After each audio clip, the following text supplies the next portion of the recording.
కరుణాతరంగితాక్షీంధృతపాశాంకుశపుష్పబాణచాపాం అణిమాదిభిరావృతాం మయూఖైః అహమిత్యేవ విభావయే భవానీ. దోషం లేనివారు ఉండరు, కానీ పరిహార క్రియలనేవే భారతీయ జ్యోతిషం యొక్క వైశిష్ట్యం. కాబట్టి మనం చెప్పుకుంటూ ఉన్న జపాలు చేస్తున్నవారు తమ అనుభవాలను కింద కామెంట్స్లో రాసినట్లయితే చూచేవాళ్ళు కూడా అనుసరించే అవకాశం ఉంది.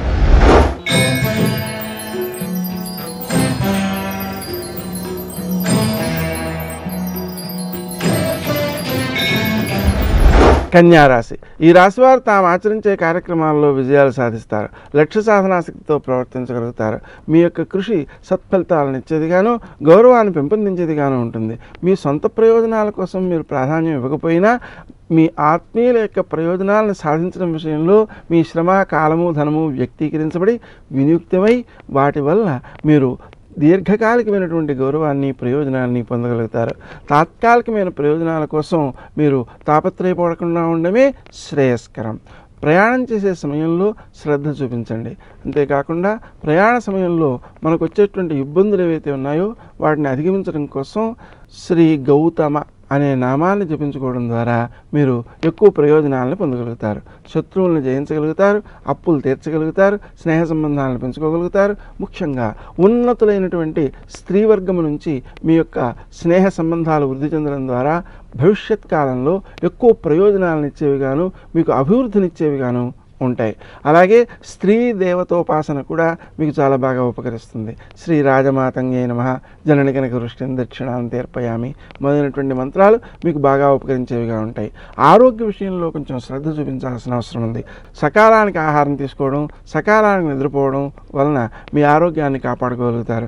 ముఖ్యంగా ఉదయం 9 లోపల ఆహారం తీసుకోవడం, రాత్రి 9 నుంచి నిద్రకు ఉపక్రమించడం అనేది తప్పనిసరి. ముఖ్యమైనటువంటి కార్యక్రమాలను వాయిదా వేయకపోవడం మంచిది. ఆరోగ్య సమస్యలను అధిగమించడం కోసం క్రీం అచ్యుతానంత గోవింద అనే మంత్రం కూడా మీకు బాగా ఉపకరిస్తుంది. అనుకోని ఖర్చులు ఎక్కువగా ఉండే అవకాశం ఉంది.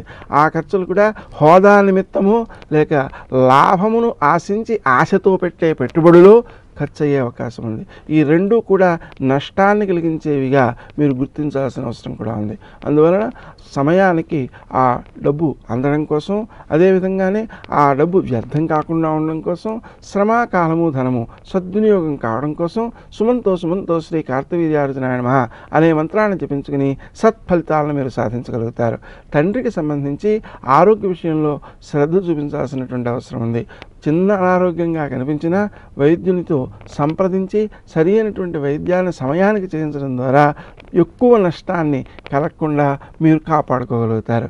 మీ యొక్క శ్రద్ధ, మీ శ్రమ సద్వినియోగం కావడం కోసం ఆ విషయంలో ఎక్కువ శ్రద్ధ పాటించాల్సిన అవసరం ఉంది.